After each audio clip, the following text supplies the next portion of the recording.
One man, 100 guests, 1,000 drinks. Drinking with Jason. For whatever reason, Mark, you've decided to come back for a third time, which might be a record, actually. I'm a glutton for punishment. I do like that. So I can't remember what you drank the first time. It might have been tea or coffee or something. I think one time I drank almond milk. Oh, that's what it was. And one time I drank herbal tea, and this time I have water. You are by far the hardest partier I've had on here. It's not even close. I know. It's amazing. The lifestyle I lead, it's hard to maintain. You're just the new Hunter S. Thompson. I mean, you're right up there. That's what everyone says about me every time they see me.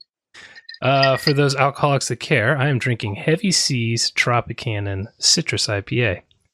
It's very tasty. I like it. And it's brewed 20 minutes from my house, so it's hard to beat. Oh, convenient. So you don't drink at all, or just not when you're showing your face online and don't want to say something stupid? I do not drink at all. I've actually never tasted alcohol. Wow, that is so I'm exceedingly an odd rare. person. Okay. No, I'm an odd person. Wow. Well, I mean, good for you. That saved you a little bit of money and a lot of embarrassment. I don't have a problem with people who do drink. It's just an odd lifestyle choice I made. Does your husband, is he the same way? He is 14 years sober. Oh, well, then that works out. So he's it's convenient that way. But so yeah, so we are a completely teetotaling sort of household, but the water is very good. But not having drank my entire life does not mean that I did not make plenty of really bad decisions and make a fool of myself a lot. You know, I guess that is one thing I can say that it's added for me is I at least have a built-in excuse of I wasn't thinking correctly. I have no excuse. I was perfectly of sound mind when I made all my really bad decisions. I'm going to totally switch gears on you here, but I'm going to forget, and I'm seeing it. You have a book called Ember behind you. Who wrote that? I do. It's on the right side. Let's see. Although it might be reversed for me. Ember was written by Brock Adams. He's actually a local author that lives in my area. Okay. There's a bookstore here that also runs its own small press called Hub City Books. And they had run a contest one year, and he won and got his book published. It's a post-apocalyptic novel. Okay. It is excellent. I had read a book called Ember not that long ago. I thought maybe it was it. I couldn't think of who it was, but that's not the one I'm thinking of. I think Crystal Lake Publishing published one. Oh, yeah. I want to say maybe it was Kenneth Cain. Kenneth Cain. Yeah, that's what I'm thinking of. Yeah. Okay. Yeah, I read that one yet, although I do have that one too. But yeah, I think his might have been Embers, and this one sounds was right. Ember. That sounds right. You have a good memory for books. How's the giant collection going? Hasn't suffocated anyone yet? Fallen over and crippled anybody? Well, I mean, as you can see, I'm out of shelf space. Towers everywhere. I do like that the one tower is starting to lean. Yeah, I got to work on that. I think I took a book out of there recently, and so it's thrown it off. That's but nice. Yeah, so everywhere there's just stacks of books, and there's actually stacks of books in my back seat of my car. Really? I had a friend who was moving, and he told me, just come over. I'm going to give you a bunch of books. They've yet to make it inside the house, so they're still just stacked up in the back seat. But if I get stuck in traffic, all I have to do is reach behind me, and I can pull from a wide selection. So how do you find what you're looking for? Do you just have it memorized where you have everything, or does it take you an hour to search through? It depends. Sometimes I think I have an idea, like in the back bedroom on the shelf in the corner last time I saw it. It doesn't mean it's where it still is, though. So sometimes I literally just am searching through for a title. I wanted to read, because I had never read To Kill a Mockingbird until last year. I've never read it. Yeah. I had a copy, and I'm like, okay, I'm going to read it. it took me forever to find it. And, I even went and looked in the back seat because I'm like, did I put it in the car for some reason? But it was just a case of when you're searching for something so hard that you literally just keep looking over it. Okay. And I'm like, okay, so it was sort of right in front of me the whole time. So I did finally find it and read it. But yeah, it took me a while to find. So you have no kind of catalog system or alphabetical by author or anything like that? No, it used to be more organized. At least all the authors were together. And that's mostly still true, but not always true. Because, like I said, I ran out of shelf space. So if I'm buying new books from an author, they might get in a new stack somewhere. And it's a little chaotic. I think my husband feels a little overwhelmed by it sometimes, but he understands it's just part and parcel that comes with me. So you don't have a room that's just a library, just with built-in shelves and stuff? No, but that would be a dream. I mean, the back bedroom originally was the library. It's where we were putting all the books, but then I ran out of space. And so this room became a secondary library, but I also ran out of space. And we have some in the living room and a few that are just stacked up in the bedroom. And then there are even a few behind the couch. But it's an addiction that I have. I don't drink, but I'm addicted to books. So that is your vice. One of these days, they're going to find you under a mountain of them. It'll be like one of those Hoarders episodes, only instead of a cat they find somewhere, it'll be me under books. And that doesn't count all the many books I have on my Kindle, the books that I check out from the library. Jeez. It's a problem. How many books do you read a week, do you think? I mean, it can vary. Like lately, I've been really swamped with work, and I'm also really into the new novel I'm writing, which usually gives me less time to read. So I haven't been reading nearly as quickly. Plus, the book I'm reading is kind of hard to get through. I'm reading House of Leaves. Okay. From several years back, but it's a little dense. So I'm not reading as fast. But when I'm really going, like, I can get through them. I mean, especially if I'm finding them very interesting. So yeah, I never really pay that much attention. It depends on how quickly I'm reading and what else is going on in my life. But I can get through them pretty quickly. So you don't log them into Goodreads or anything like that? I don't. I probably should keep track somehow. But I at least know what I read. Like, my mother is a reader, but she doesn't have like favorite authors or anything. She just will go to the library and check out something that looks interesting, which means maybe several years later she'll go to the library and check out that same book and get into it a little bit before she thinks, oh, I read this already. So I at least know what I've read. I don't always know what I have. Sometimes I'm at a bookstore and I'm looking at a book and I am not sure if I already bought it. Wow. Okay. I'll remember that I thought about buying it, but did I buy it? And if I don't buy it now and I get home and I found out I hadn't already bought it, then I'll be disappointed I didn't buy it while I'm here. So maybe I should go ahead and buy it. And if I have 2 copies, then I'll just give one away. Yeah, I'd say you're right. You have a problem. It might be something you can do. I don't know how much it'll help you storage-wise, but I don't know if you can see. I have a bookshelf up around my ceiling. That's nice. I've seen things like that. We've talked about eventually we're going to move, and we're really going to have to do something about all this.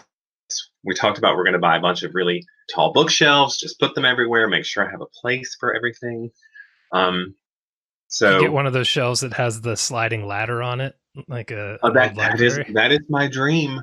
That is my dream. That kind of library, just everywhere up to the ceiling, have to have the ladder. Yeah. Once I get independently wealthy, I'm going to start building that.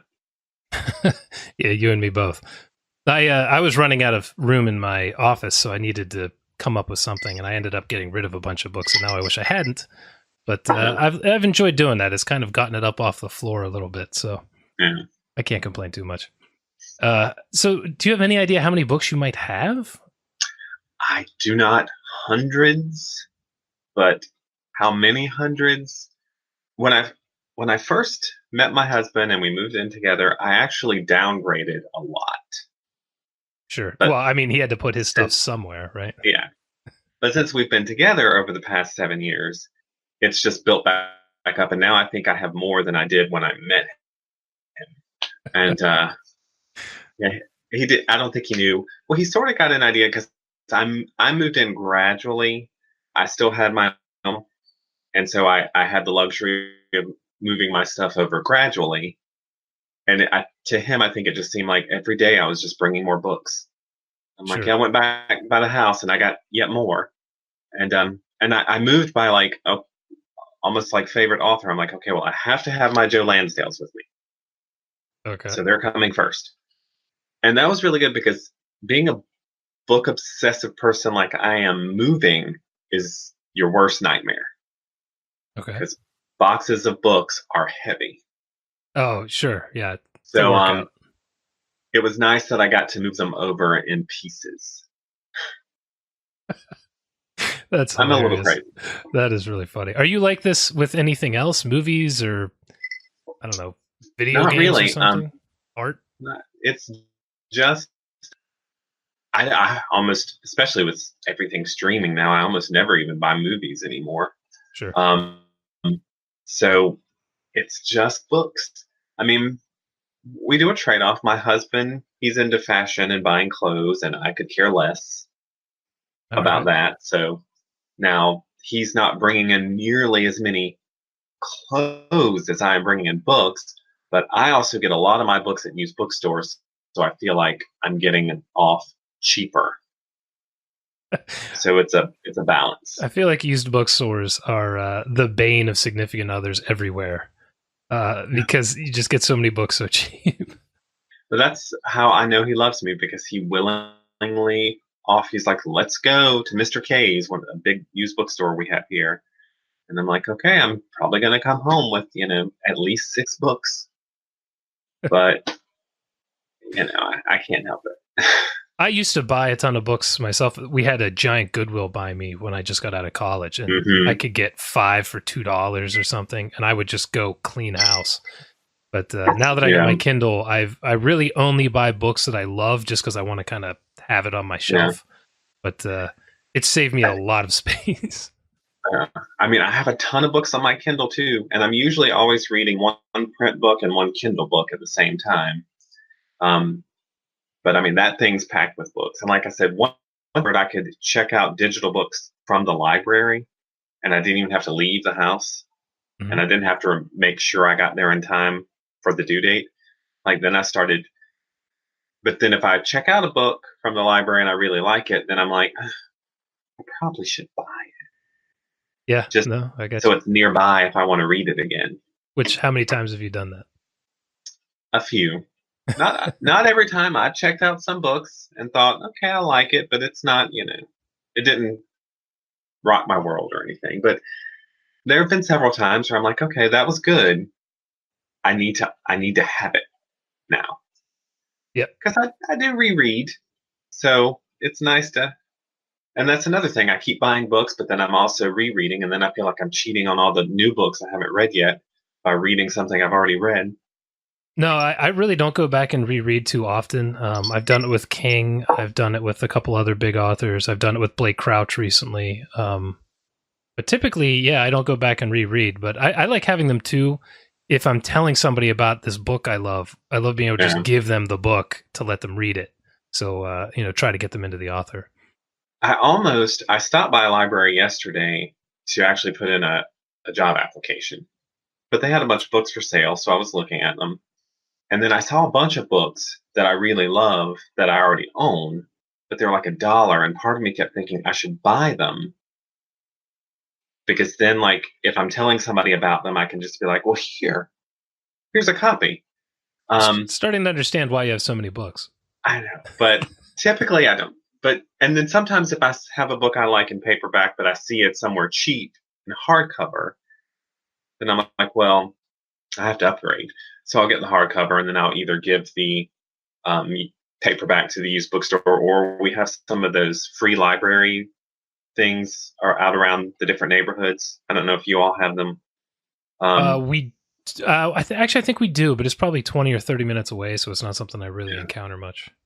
There's one near us that I've gone and I've put a lot of books in. And then I like to go back and check just to see, because I get excited when they're gone. And then I'm like, somebody got it and they're going to get to enjoy it. And I'm a weirdo about books. So wouldn't working at a library be kind of like a crackhead living right outside a supplier's house? It's possible. Now, when I was younger, I worked at a Barnes & Noble. Oh. And I only really worked there for the discount. That was my reason for wanting to work there. And I would get on their computer and look up books they didn't have in stock and get them shipped there for me.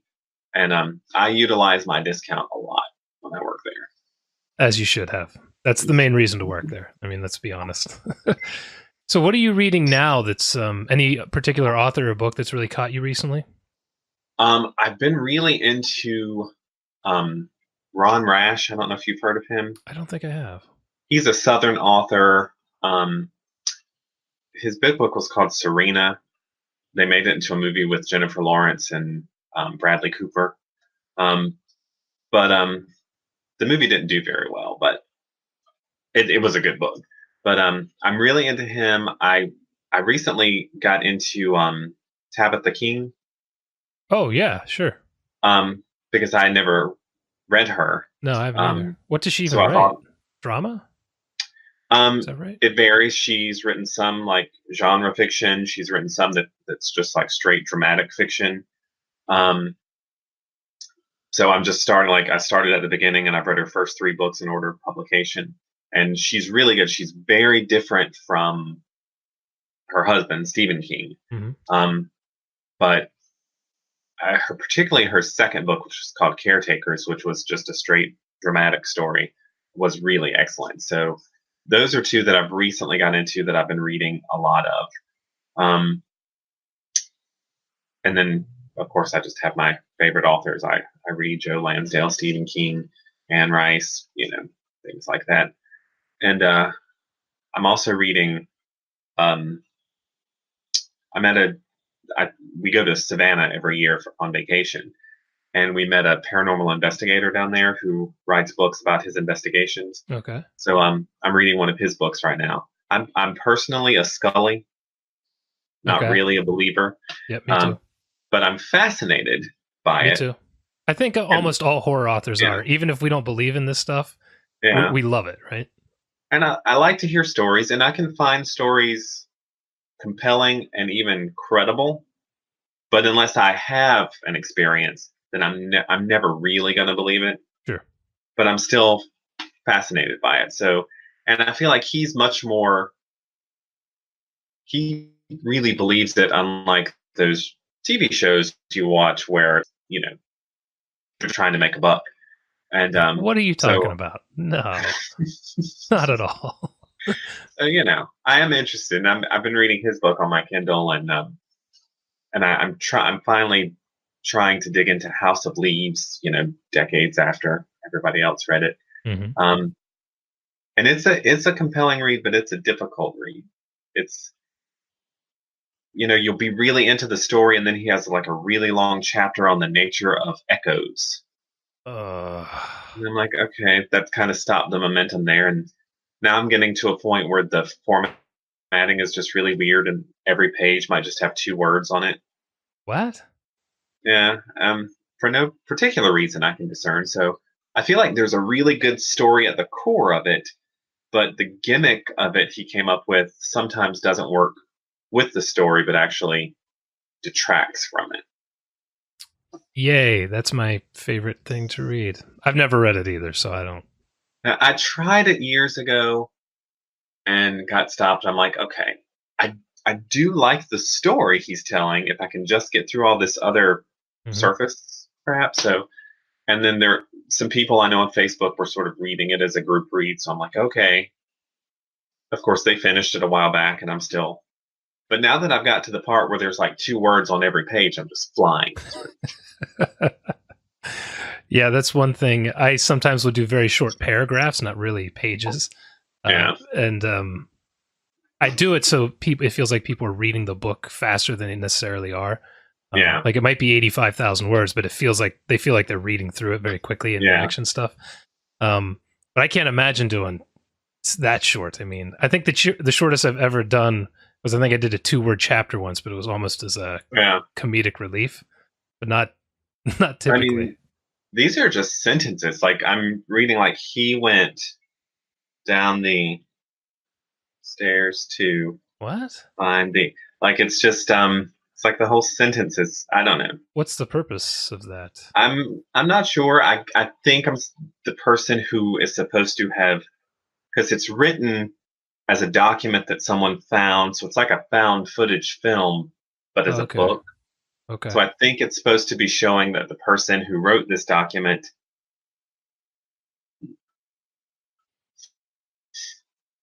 so the formatting gets more and more wonky as you go through the book. But it's interesting. It the environmentalist in me says it wastes a lot of paper. Trees grow back. But yeah, because it seems really thick, but then a lot of it, there's not a lot on the pages. So yeah, I just looked it up. It said it was something like 770 pages or something. That's a lot. Yeah, it's a big book. But it sounds like a cool idea, though. The idea of it being the formatting being off. I do. I mean, I think it's interesting. I just think sometimes he gets too carried away with that. Okay. No, that makes conceit sense. He came up with, and I don't. I'm like, right when I'm at the most exciting part, please don't make me read like a 40-page chapter on the nature of labyrinths. I'm like, okay, I get it. Okay, so skip that one. I'll remember that. I don't know. I can't remember if we talked about you being into other stuff. Movies. You mentioned Netflixing a lot of stuff. Do you watch a lot of horror movies or TV shows?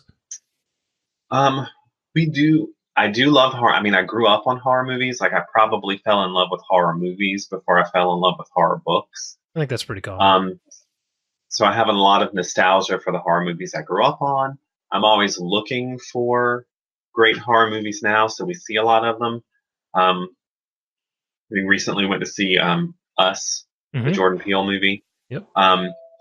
But I'm disappointed a lot by a lot of the modern horror movies. I mean, not all of them, but generally speaking. What's the nature of the genre? You have to watch 100 movies, and you'll get 8 that are really good. But then you saw 92 that are. Yeah. But I mean, I also feel like if you're really into any genre, that's probably going to be true. Yep. But I feel like horror gets defined by that a little more than other genres do. And I think that's because horror movies can be made so much cheaper than most other genres. It's always a college kid with a DV camera, trying to make a found footage movie. He just forgot he has to hire actors and write a script. Yeah. But we do like that. But we do enjoy. We really were into last year when Netflix did The Haunting of Hill House. Oh man, that was one of my favorite things of last year. And I was very hesitant to go into it because I knew going in it's not really going to be an adaptation of the book. Right. They're just using the name. So I felt like it was just going to be a cheap ploy to use the name, but then we were really impressed by it. And I thought it was brilliant. Yeah, it probably was my favorite television of last year. So I was really into that. And then other things that aren't really hard, but recently we've started watching Santa Clarita Diet, the Drew Barrymore show on Netflix, which, it's a comedy about zombieism, but I do find there's a lot of I really like Netflix. They did the the Gerald's Game of Stephen King's, which I thought they did a really good job on. Oh man, the degloving scene in that. Yeah. So, we're always looking for stuff. My husband isn't as much a reader as I am. But if he ever decides to, he has his pick of anything. But so he's much more into the movie. So we are always, trying to find stuff that entertains us. We're trying to decide if we're going to see the new Pet Cemetery or not.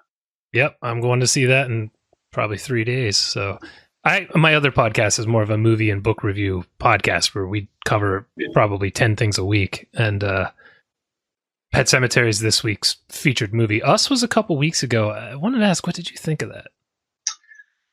I didn't like it as much as Get Out. Mm-hmm. I mean, it was very well made and it was very well acted, and there were lots of things in it that I thought were really good and really creepy. But the story, right? Yeah, the Yeah. the ending, and I felt like he was using some of the stuff like the hands. Well, I shouldn't give away too much for people who haven't seen it, but there were things he used, I think, as symbolism that when you actually see them on the screen just seem kind of silly. Mm-hmm. And those things didn't work for me. So parts about the direction of the story didn't work as well for me. But I did think it was excellently made. And the thing I like about it and Get Out is I do feel like, because I always talk about, I'm a big proponent of diversity in the horror genre. And I feel like the more diversity you get into it, just the stronger genre you're going to get, because you're going to get new perspectives, which can make even old ideas sort of fresh again. Mm-hmm. So I do feel like, he's giving horror a different perspective than we're used to seeing. And I do applaud that. Yeah, I think I'm with you. I thought the acting was great. I thought everything about it was great, except the story was very lacking for me. It was one of those where the further I got away from it, the more I was thinking about it. Yeah. I'm like, that doesn't really make much sense. I mean, the stuff that was happening was exciting and compelling, but then when you got to the reasoning of like, why is this happening? Yes. That's when it started to fall apart a little Yeah. bit for me. I'm like, okay. Yeah. I feel like that he could have worked a little harder on it almost felt like he had this idea of these things happening, and then it was kind of an afterthought of like, okay, but why?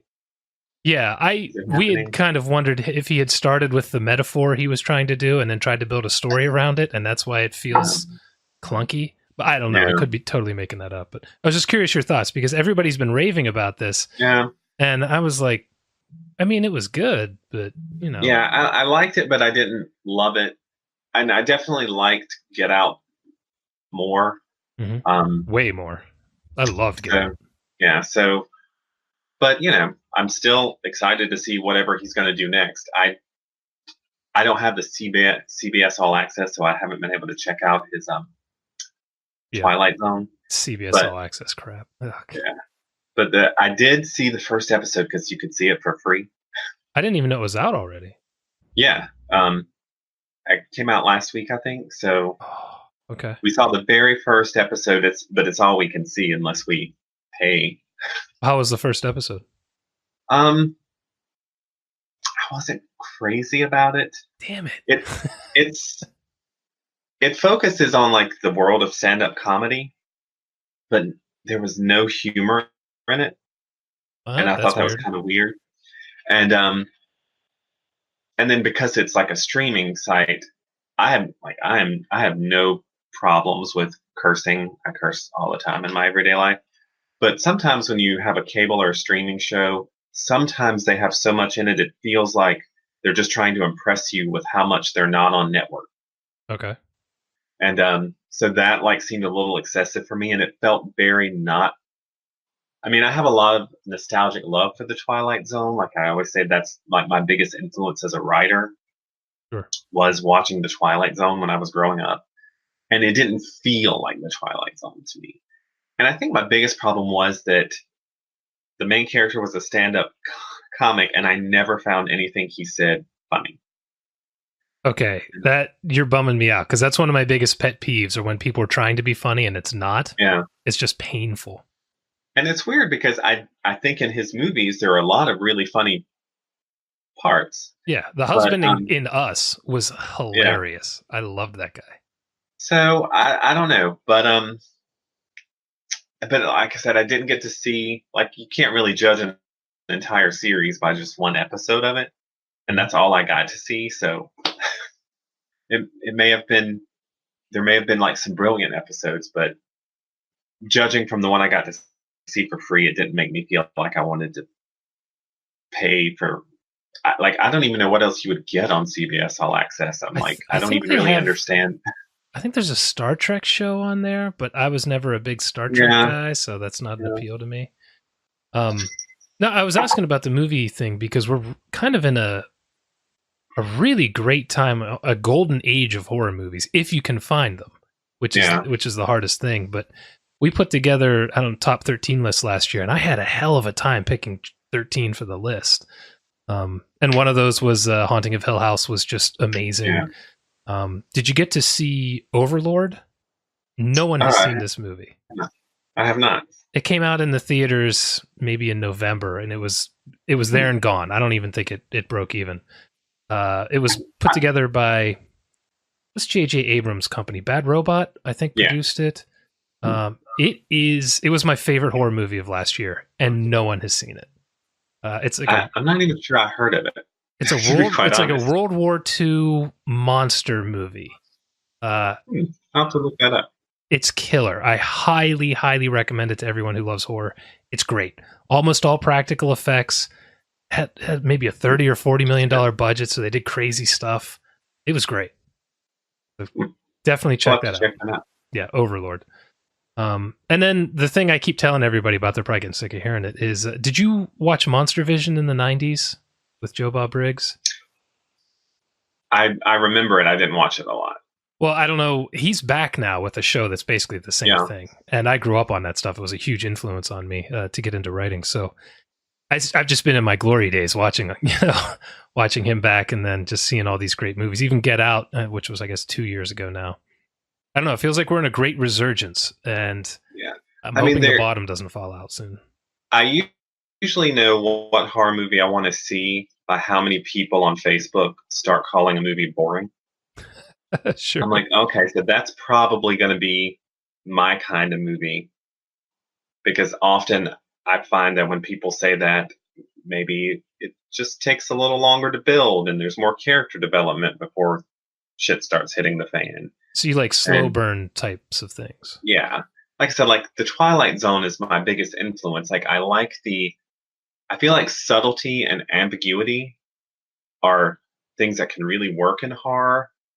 Okay, you might not like Overlord then. I'm not saying I don't like a big over-the-top spectacle. But I do think subtlety and ambiguity get overlooked a lot. Sure. But there are, a lot of movies like The Babadook, and I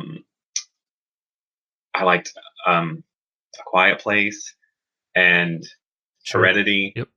Oh, Hereditary was amazing. Yeah. It went kind of crazy at the end there a little bit, but I loved it. I loved it. So, but movies like that, like I feel like they have more of a build and focus more on character early in the movie, so that it means more to you when everything does start to happen. And so I like things like that. The thing that I loved about the Twilight Zone was it's not stuff you don't recognize. It's our world. Things are just slightly askew, slightly off kilter. Yep. And that kind of atmosphere is what I like a lot. You might want to check out, now I'm having trouble thinking of the name, The Blackcoat's Daughter, I think it was called, from a few years ago. It was a very slow burn horror movie with one of those stories that you're not sure if what's happening is actually happening or if it's in their head. It was put together by the son of, oh man, why am I so bad with names? The son of the guy who plays Psycho. Why can I not think of his name? Anthony Perkins. Anthony Perkins. His son, Oz Perkins, is the director of it, and it's a very unique film. I think you might like it. I'll have to put that on my list too then. It was on Amazon Prime, I think, if you have that. Okay, we do have that. I'll look it up. Now, that was probably 2 years ago when I watched it, but it was one of my favorite horror movies of the year, so it's good stuff. As far as other things I loved, and not that I don't bring Stephen King up all the freaking time, it's a problem. Did you read his book last year, The Outsider? Outsider? I did. Man, I love that. That was my favorite book of his in probably 20 years.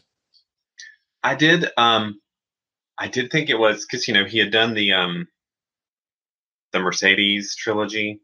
Yeah, Mr. Mercedes, I think.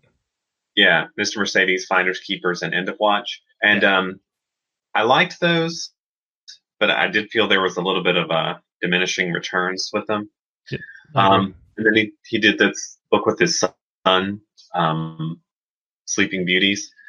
But I did feel like The Outsiders was like a return to just like really classic King type story, and I did enjoy it. I felt like the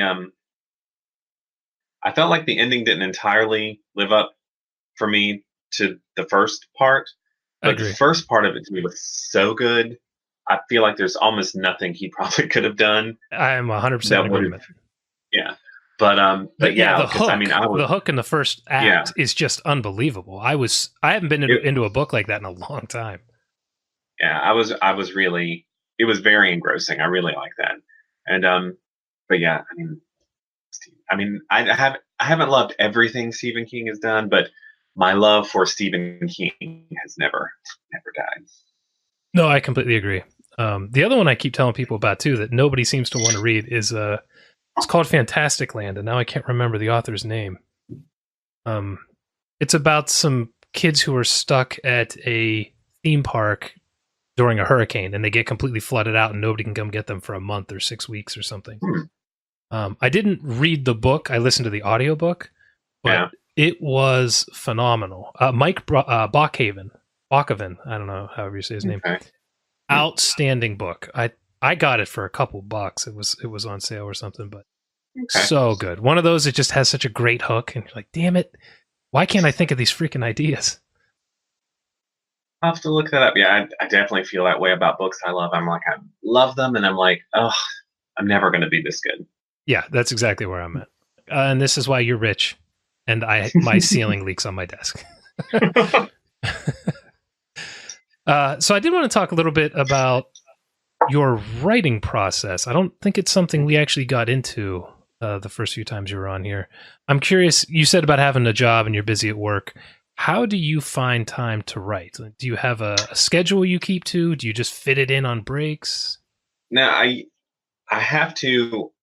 I used to have a job where I could actually write at work in small pockets of time that I would have developed, and I had sort of trained myself because it might be I get 15 minutes here, and then 10 minutes here, and then 5 minutes here. But with my job I have now, that there's no way I could write at work, so I actually get up at 4:30 in the morning and write for a Ouch. while before I actually start getting ready for work. Ouch. That's I'm tired. I'm tired a lot, but I am being productive. So I'm happy about that. But yeah, so every morning the clock goes up at 4:30. I come right into this room and I sit down and I just start writing. Do you find that you're more productive sticking to a schedule like that versus doing the little bits here and the little bits there? I feel like I feel like I'm very adaptable, and I feel like I was pretty productive the other way as well. Because by the end of the day, I still had a good chunk to show. Now I'm just getting it all in one sitting. Okay. There was like a brief adjustment period because I wasn't used to that, like just being able to sit down and then go. But now I feel like I've gotten into a good rhythm. So I feel like I am making some good progress. I started a new novel, and things are going pretty well with it. Like I said, I'm tired a lot by the end of the day, but I prefer to do it in the morning because in the evenings that's sort of the time I have with my husband. So the mornings is best for the writing. How long do you write in the morning? At least an hour. That's decent. Sometimes I go over and then I just start telling myself, okay, I won't shave today. If I'm really into it, then I'll just keep going. And but at least a solid hour I give myself. I originally started getting up at 5 and just was going to give myself a half an hour, but that was not long enough because I felt like I would just really start getting into the rhythm, and then I'm like, okay, now I have to stop. So I moved it to 4:30 to give myself a full hour.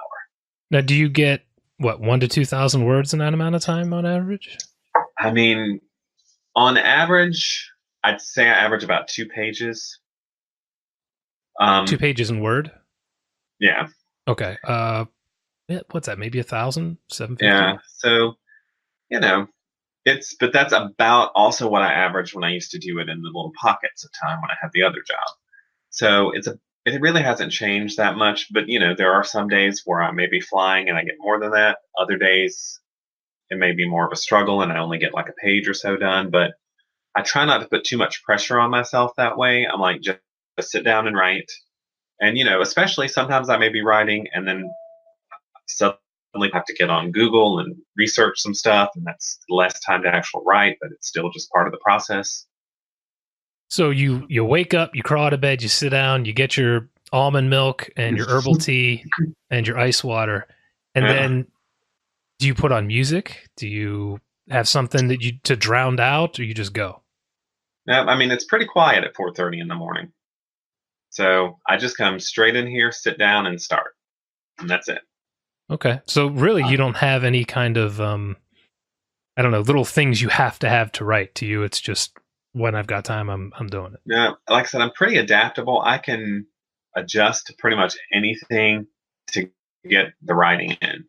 I was worried about the doing it first thing in the morning because I'm like, will my brain be awake enough? But it's actually working out pretty well.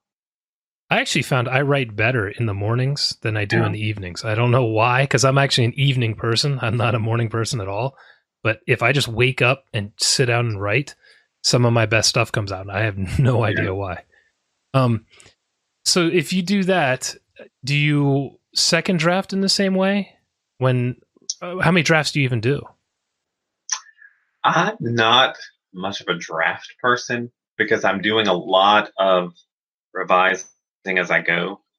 Sure. I'll usually go back and read what I read, make changes, and then I'll get to a certain point where then I'll just sort of go back to the beginning and just sort of go through making sure, because I will make like in the thing I'm writing now, like I got to a certain point, I went back to the beginning, started going through, realized that early in the manuscript I had said the main character had one kind of car, and then apparently forgot I said that. So later he had a different kind of car, so I had to fix that. So usually by the time I get to the end, that draft sort of incorporates several drafts. Okay. So it's usually polish on it when I'm done, and then it's usually ready to send out to whoever I want to look at it. Okay, that's nice.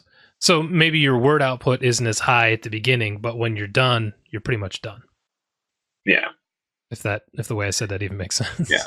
And that also probably is why, because when I start, I do read over like what I wrote the day before and making changes in that and tightening things up before I'm really working on the new stuff. Yeah. Okay. No, I like that you mentioned about getting up early and being tired. One of the biggest complaints that people give me about why they're not writing, why they're not doing whatever, is they don't have time. And I think that's complete crap. I make that. I don't make that excuse myself. I make other excuses for why I'm not writing. But the no time thing to me is just if you can just find 15 minutes.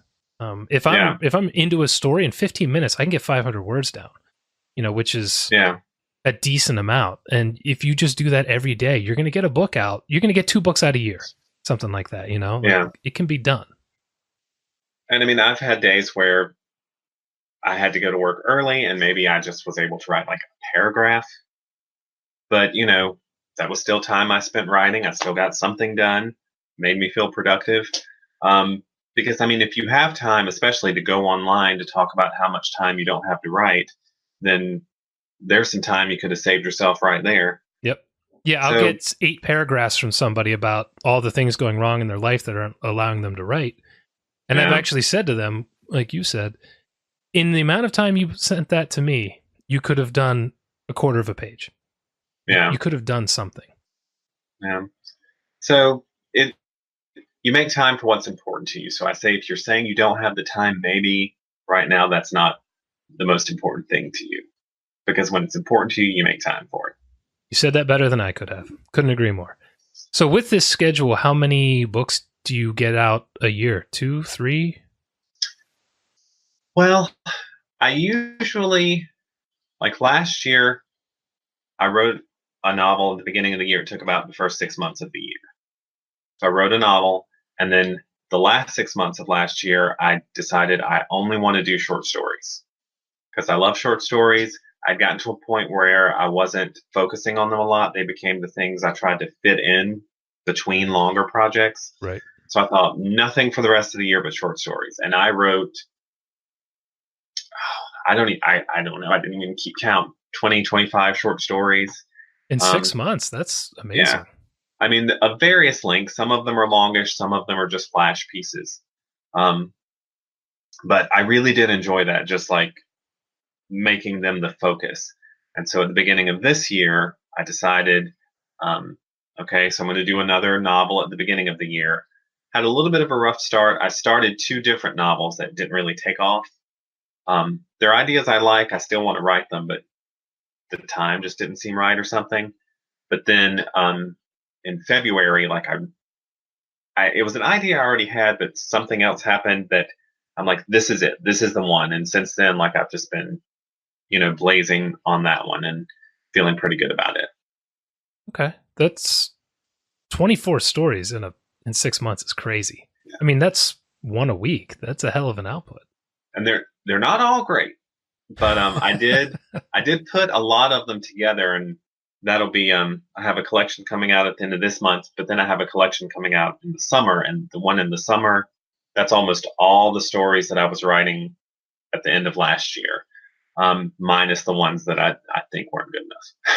How many stories are going to be in it? Well, I recently had to cut it down because originally it was, I think, 25. That's a lot. Yeah, the publisher did suggest it was getting a little bulky for a collection. So I went back and cut several of them. So I think I can't remember now how many we ended up with, 19 or 20, because I think I cut 5 or 6 of the longish ones to try to get the word count down. It really. Then there was one that I had written last year, which was probably one of my favorites, and I didn't include it because it was out at being considered for an anthology. But then it got rejected, and so I'm like, "Can I put that one in too?" He was like, "Okay, well, it's already almost like 80,000 words, so maybe we need to cut some out." I got it down to 60,000 words though. 60,000 words for 20 short. Yeah, that's not bad. I just read A Long December, which is a collection by Richard Chismar, who owns Cemetery Dance. That sucker must have been 500 pages. It took me a while to read that. It had, I don't know, 25, 30 stories in it. It was a long one. And I like that, but I realize not everyone likes that. So I figure, okay, I can go through this and make some decisions and cut out a few. Because right away when he said that, I thought of a couple that I thought, well, they were on the cusp the first time. I'm like, okay. Plus, I know I'll want to do another collection down the road, so we'll just save them for that. Who's the publisher of this? The one that's coming out in August is Unnerving Press, and then I have one coming out at the end of this month from Crystal Lake Publishing. Have you worked with Unnerving Press before? I did. They did a group collection. It was 3 writers who each did 7 stories, called Splish Slash Taking a Bloodbath. And it was all slasher type stories. And I had 7 stories in that. And then they did the paperback and digital editions of the werewolf novel I wrote with James Newman called Dog Days of Summer. Okay. So this was your 3rd book? Did I count that right? Yeah, I'm good at math. Yeah. Be my first solo book with them, but yeah, the 3rd book that I've done with them. Great. I don't know that I've talked with anyone who's worked with him yet. I'm glad to hear. Obviously, you're happy with him if you keep sending them more stuff. Yeah. And this will be the one I have coming out this month with Crystal Lake. That will be my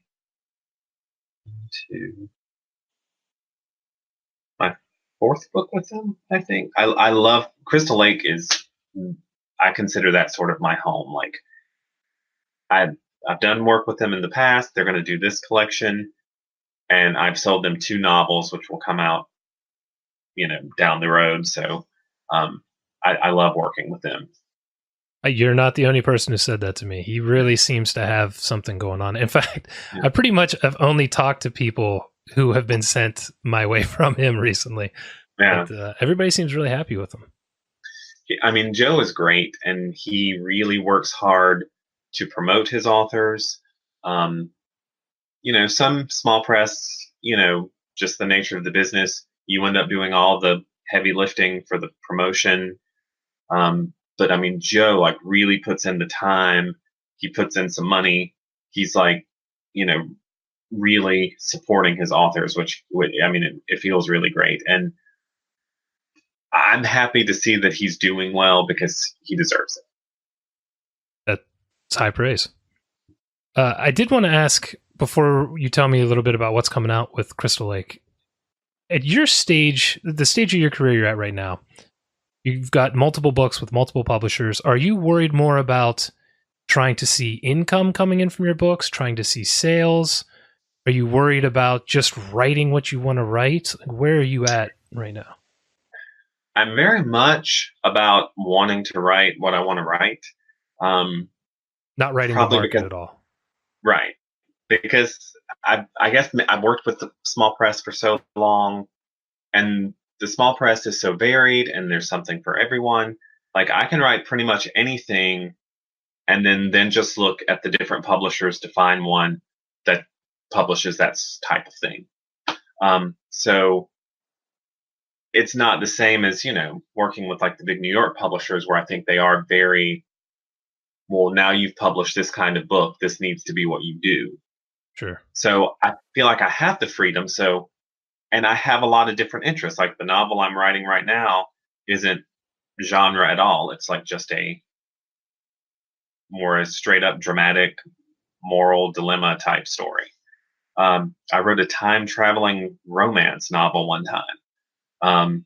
Sure. Then I'll do Okay. supernatural horror, psychological horror, just suspense, a mystery, coming of age. Like I just want to write a little bit of everything. And like I said, then once I've done it, then it's just, okay, who's publishing this type of thing? So, I mean, I like getting money for what I write. Even more, I like working with publishers that I respect and who I feel like really respect what I do. That's what really keeps me coming back to certain publishers. And so I just enjoy the pleasure of writing whatever story comes into my head, working with cool people. I have thought about at some point trying to go the agent route just to see like what else I can do beyond this. But overall I'm pretty happy with where things are. Carving out your own little niche. Yeah. No, that's great. I'm always curious because some people are focused on making a living, right? You got to pay your bills, Yeah. and some people are just trying to build an audience. Yeah. So it's interesting to hear that you've got your own little thing going where I want to write this story. And you're right. We are in kind of a golden age where you can find a small press that only deals in monster books or only deals in, weird little esoteric stuff. So it is a really great time in that regard to get your stuff I mean, out. I feel like there's a lot of freedom in the small press right now to just explore whatever story you want to. Because like I said, there's something for everybody out there. Do you think that's because of what happened with Kindle and ebook publishing and things like that? I feel like that probably helped, like especially in the small press, when it's a lot of like household names that people might not be familiar with. Sometimes, because even I, as a reader, I'll take a chance on somebody I'm not familiar with when I can get like a inexpensive digital copy of the book. Right. Whereas I might be a little more hesitant to buy the print, and that works well in the small press. And the big publishers, like they'll charge like $15, $17 for a Kindle book, which is crazy to me. Don't even get me started. Yeah. And the small press, it's always going to be more economical. And I have discovered some really cool writers that way. So I do feel like that helps. Oh, yeah. No, I agree. I think it's made costs of having some of these presses, I think it's lowered it to the point where, I'm trying to think of the one press. Well, actually, I think it's quite a few of them. They don't always put out the print copy; they just put out the ebook copy, and they can still recoup their cost, still pay. I mean, don't get me wrong; I love having my print copies. I like that there are options now, and places like Audible have made it easier for audiobooks, SCX and things. And I've had a few books that are just digital books. I had a collection with Cemetery Dance called Curtain Call, that they did just as an ebook original. And another collection called Ghosts in the Attic. And, so I got to work with some publishers that, maybe I wouldn't have been able to work with if they hadn't been doing these, that's true, little upstarts. So, it's been good for me too. I mean, most of my sales, honestly, the bulk of them come from digital. Yeah, I'm the same way. 99%. Yeah, probably. You know what? I'll probably say 95% are digital, 4.9% are audiobooks, and whatever's left is some print stuff. But I still do the print because I love it. Yeah. So what do you have coming out at the end of the month? On the 26th of this month, Crystal Lake is releasing my collection, Bookhaven and Other Curiosities. It's the title novella and then 20 short stories. 20 short stories. Wow, you're really cranking these suckers out. I've written in my life hundreds upon hundreds of short stories. Really? So I mean, I feel very lucky. I have a lot of collections that publishers have put out, and that always was a dream of mine. I mean, even beyond just novels and novellas, like I always dreamed of being one of those authors that had multiple collections out. So I'm pretty excited. And Crystal Lake had put out a collection of mine a few years ago, and they did a great job with it. So I'm really excited about having another one out with them. And a novella and then 20 stories. So yes, is this one longer than the one you have coming out in August? Yeah. Just because the novel takes up like the first, on my manuscript, it was like the first 100 pages. I'm not sure how much it's going to come out in the actual book, but yeah, it's going to be a little longer. But some of the stories in there are like super short flash pieces, so not as long as you might think. But yeah, it's going to be thicker, I think, than the one coming out in August. Will you get a print copy of this one? Yes. Oh, that's the best, isn't it? So both of these will have print and digital editions. Outstanding. Do you have, I know this is a stupid question, but I'm curious. Do you have a story in there that maybe wasn't your favorite, but maybe writing it was your favorite, or the way it hit you, you remember the best? Well, there was a story in there. Okay. So when I put together my collection for Crystal Lake a few years ago called Flowers in a Dumpster, I had included in there a couple of stories I wrote in my college years. And one of them was a post-apocalyptic story called Survival of the Fittest that I wrote it back in college because I was really into Buffy and Xena and Ripley and Sarah Connor, and I wanted to write my own like kick-ass woman character. And I gave her a little sidekick, and in my head back then, that was going to become like a whole series about these people. But then that was all I ever wrote. But I put it in that collection. And when I was getting ready to put together another collection for Crystal Lake, Joe suggested, like, could you like touch on some of the characters from the other collection? Like, do you have any story ideas for them that might be interesting? And I thought, this is my opportunity to actually continue the story of those characters like I had always wanted to. So I wrote a story for this collection called Evolution. And it was like such a weird experience to go back to characters I wrote 20 years ago that I had always wanted to continue and give other adventures to, and then to finally be doing it. I don't know, there was something that felt really great about that. And then I actually ended up writing a third story with them, which will be in the collection that comes out in August. So I'm finally like 20 years later, and that dream is coming to fruition of making a series of stories with those two characters. What's the name of the story in the new collection? So the original was Evolution. The one coming out in the collection, Bookhaven and Other Curiosities, is Survival of the Fittest Evolution. And then Mutation is the one that's coming out in the collection in August. What's the timeline you're doing with the characters? Is there space in between, just like in your life? Not really. The second story, even though it was written 20 years later, would be picking up like a few months from the first story.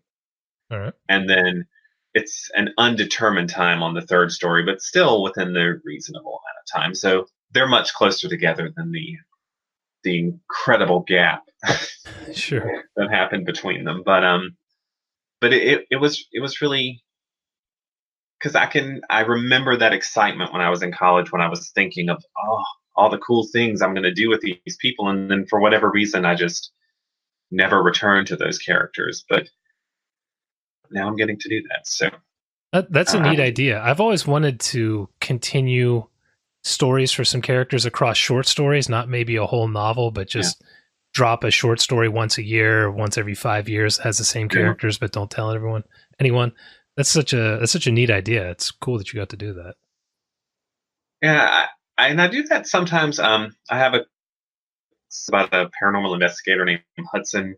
There was a anthology that just came out called When the Clock Strikes 13, and I have a ghost story in there with that character, but people who may have read other anthologies I've been in might recognize him from other stories, even though none of them are directly like sequels. It's just other adventures he has.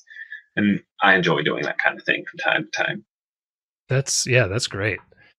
All right. One more time. What was the release date? April 26th. April 26th. That's great. And so 2 short story collections in 4 months? That's a lot of short stories. I think I've probably written 10 in my life. Oh, I love short stories. I mean, I think I have at least 10 collections out. Wow, that's so impressive. That's a lot of stories. But after these 2 come out, the next 2 releases will be novels. So probably you won't see another short story collection of me until I build up another bulk of them. So 6 months. Possible.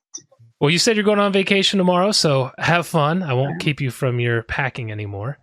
Okay, thank you. It was great talking to you as always. Anywhere you want people to reach out to you at? I'm on Facebook, Mark Allen Gunnells. I recently joined the world of Instagram. Oh, wow. Fancy. My name on there is Make Reading Cool Again. On the Instagram, all I do is post pictures of books. I have a lot to choose from. Yes, and I have a Twitter. I have an Amazon author page. I have a blog, livejournal.com. It's very sporadically updated. Okay. But yeah, I'm easy to find online. Social media is the best way to get a hold of you if they want to. Yeah, that's all my stuff is open. I encourage people to come on, talk to me about anything. All right. Well, it's great talking to you again. Anytime, man. It's always a pleasure. I appreciate it.